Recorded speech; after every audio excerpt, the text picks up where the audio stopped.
Hi అండి. ఈరోజు మన ఛానల్లో వ్లాగ్ వచ్చి నా చేతిలో ఏముందో చూశారు కదా. ఎమ్మీ ఎమ్మీ స్వీట్ కార్న్తో రెసిపీ అండి. చాలా టేస్ట్గా ఉంటుంది. ముందుగా అయితే నేను స్వీట్ కార్న్ వర్క్ చేసుకొని ప్లేట్లో పెట్టుకున్నానండి. నాకైతే ఇలా పచ్చి తినడం కూడా ఇష్టం అండి. చాలా బాగుంటుంది. మన ఆరోగ్యానికి కూడా మంచిదే కదా.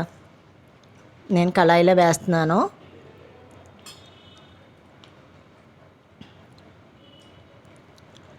కొంచెం వాటర్ వేసానండి, మరీ ఎక్కువ వేసుకోక్కర్లేదు. ఎందుకంటే దాంట్లో కూడా వాటర్ కంటెంట్ ఉంటుంది కదండి స్వీట్ కార్న్లో, అందుకని కొంచెమే వేసాను. చక్కగా ఉడికిచ్చేసుకుందామండి. మరీ మెత్తగా అవ్వకూడదు. ఓకే, 80% ఉడికితే ఇంకా మిగతా 20% ఆ వేడికే కుక్ అయిపోద్దండి. చూసారండి, వాటర్ అయితే అయిపోయింది కదా. కొంచెం లైట్గా కనిపిస్తుంది. అలా లైట్గా కనిపించినప్పుడు మిగతా ప్రాసెస్ చేసుకోవాలన్నమాట.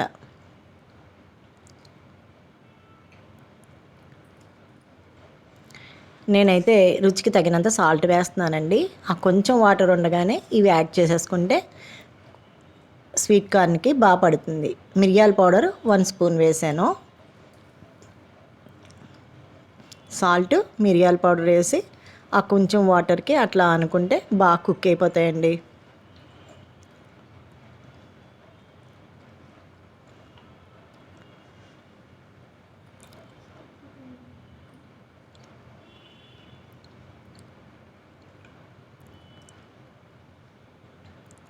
వన్ మినిట్ అలా కుక్ అయితే సరిపోతుందండి.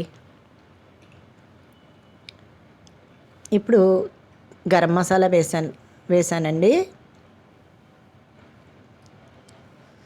1 టీ స్పూన్ యాడ్ చేశాను అనమాట గరం మసాలా.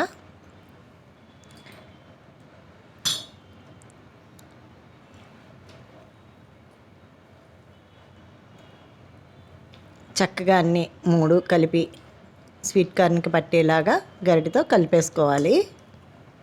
ఇంకా లాస్ట్ ఇంగ్రీడియంట్ ఏంటంటే దీంట్లో బటర్ వేసుకోవాలండి. బటర్ వేసుకుంటే చాలా బాగుంటుందండి. స్టవ్ అయితే ఆపేసాను నేను. చూసారు కదండి ఎంత బటర్ వేసానో. స్టవ్ ఆపేసి అలా బటర్ వేసేసి దాని మీద స్వీట్ కార్న్ పైన వేసాను. ఎందుకంటే ఆ వేడికి బటర్ కరిగిపోతుంది.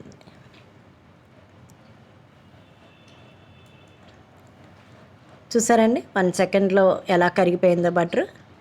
అంతే అండి, రెసిపీ అయితే అయిపోయింది. చక్కగా ఈవినింగ్ టైంలో స్నాక్లా తినచ్చు. ఇది చాలా బాగుంటుంది. స్పైసీగా టేస్ట్గా చాలా బాగుంటుందండి. నేనైతే సర్వింగ్ బౌల్లోకి కూడా తీసేసుకుంటున్నాను. ఓకేనా అండి. నా వీడియో కనుక మీకు నచ్చితే సబ్స్క్రైబ్ చేసుకోండి. చాలామంది సబ్స్క్రైబ్ చేయకుండా చూస్తున్నారండి.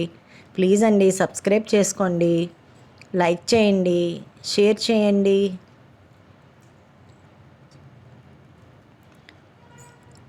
థ్యాంక్స్ అండి.